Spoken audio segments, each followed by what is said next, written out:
తిరుచానూరులో ఆర్యవైశ్య నిత్యాన్నదాన సేవా సమాజం వారు ఆర్యవైశ్య యువ కిరణాల వారు సంయుక్తంగా సమాజ సేవ దృక్పథంతో సమాజానికి తమ వంతు సహాయంగా సీడ్స్ బాల్స్ ని తయారు చేయించారు. ఇందులో 5 రకాల విత్తనాలు వేప, అడవి బాదం, కానుగ, కుంకుడుకాయ, గచ్చకాయలు ఇవి పర్యావరణ హితంగా ఉండి మహావృక్షాలుగా మారగలవు. ఈ సీడ్స్ బాలను ఆర్యవైశ్య యువ కిరణాల వారు రామపురం మరియు పరిసర ప్రాంతాల్లోని అటవీ ప్రాంతంలో వేశారు.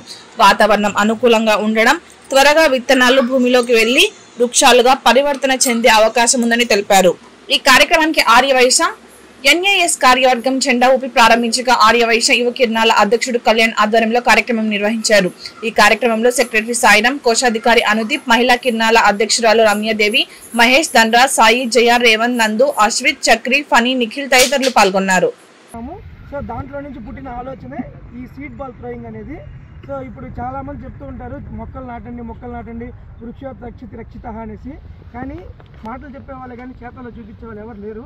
సో ఈరోజు మేము మా తిరుచానూరు ఆర్యవైశ్య నిత్యాన్నదాన సేవా సమాజం తరపున మా యువ కిరణాలు, మా మహిళా కిరణాలు, మా మేనేజ్మెంట్ కమిటీ సభ్యులు అందరూ కలిసి సో ఈ విత్తనాలు కలిపిన సీడ్ బాల్స్ని సో ఈ అడవిలో చల్లి సో తద్వారా ఈ వర్షాకాలంలో కొన్ని చెట్లు మొలకెత్తానే ఆశతో వచ్చామండి. సో ఈ సీడ్ బాల్స్లో 5 రకాల విత్తనాలు మేము కలిపి ఉన్నాము. సో అది ఒకటి వేప, అడవి బాదము, కుంకుడుకాయ, కారం చెట్టు, అది ఇట్లాంటివి కుంకుడుకాయ. సో ఈ వేరే అంటే ఎటువంటి వాతావరణ పరిస్థితులైనా తట్టుకొని సో మహా వృక్షాలు కాగలవు. తద్వారా మన వాతావరణానికి, పర్యావరణానికి ఎంతో కొంత మేలు మా ద్వారా జరిగింది. సో ఈ కార్యక్రమంలో ముఖ్య భూమిక పోషించింది మా ట్రెజరర్ అనుదీప్, మా ఈసీ మెంబర్ ధనరాజు, మా సెక్రటరీ సాయిరాం గారికి. వీళ్ళకి మీ తరఫున కృతజ్ఞతలు తెలుపుతున్నామండి.